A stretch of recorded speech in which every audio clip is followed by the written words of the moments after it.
મેરઠમાં યોજાયેલ smart India hackathon 2024 એક સફળ કાર્યક્રમ સાબિત થયો, જેમાં 12 રાજ્યોના 250થી વધુ વિદ્યાર્થીઓએ પોતાની સર્જનાત્મકતા અને ટેકનિકલ કુશળતાનું પ્રદર્શન કર્યું. આ કાર્યક્રમ જે વિદ્યાર્થીઓમાં નવીનતા અને સમસ્યા ઉકેલવાની ક્ષમતા વિકસાવવા માટેની રાષ્ટ્રીય પહેલનો ભાગ છે, યુવા મગજોને સમાજની કેટલીક તાત્કાલિક સમસ્યાઓનો સામનો કરવા માટે મંચ પૂરો પાડે છે.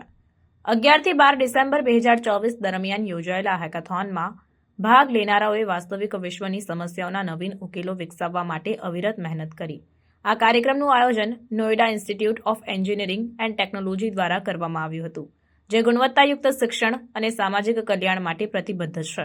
ભાગ લેનારાઓને ટીમોમાં વિભાજિત કરવામાં આવ્યા હતા અને વિવિધ સામાજિક પડકારો સંબંધિત સમસ્યાઓના નિવારણ માટેના પ્રશ્નો આપવામાં આવ્યા. તેમાં કાર્યક્ષમ વર્ગ વ્યવસ્થાપન, ડિજિટલ ફોરેન્સિક ટૂલ્સ અને તપાસ માટેના સોશિયલ મીડિયા ફીડ પાર્સિંગ જેવા મુદ્દાઓનો સમાવેશ થાય છે.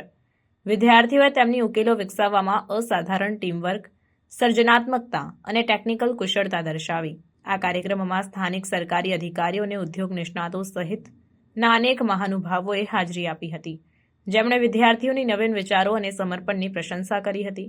હેકાથોન માત્ર વિદ્યાર્થીઓને તેમની કુશળતાઓ દર્શાવવાનો મંચ પૂરું પાડતો નથી, પરંતુ ઉદ્યોગ નિષ્ણાતો, સરકારી એજન્સીઓ અને અન્ય હિતધારકો સાથે સહકારને પણ પ્રોત્સાહન આપે છે. પ્રધાનમંત્રી નરેન્દ્ર મોદીએ તેમના વર્ચ્યુઅલ સંબોધનમાં શૈક્ષણિક જ્ઞાન અને વ્યવહારિક ઉપયોગ વચ્ચેના અંતરને પાટા પર લાવવાના મહત્વ પર ભાર મૂક્યો. તેમણે સમાજમાં પ્રગતિમાં નવીનતાની ભૂમિકા પર પ્રકાશ પાડ્યો અને વિદ્યાર્થીઓને રોજિંદી સમસ્યાઓના ઉકેલો શોધવામાં તેમના પ્રયત્નો ચાલુ રાખવા માટે પ્રોત્સાહિત કર્યા.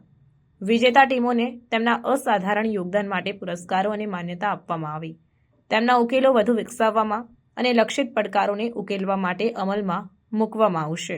આ કાર્યક્રમનું સમાપન વિદ્યાર્થીઓમાં નવીનતા અને સર્જનાત્મકતાની સંસ્કૃતિને પ્રોત્સાહન આપવાની પ્રતિબદ્ધતા સાથે થયો.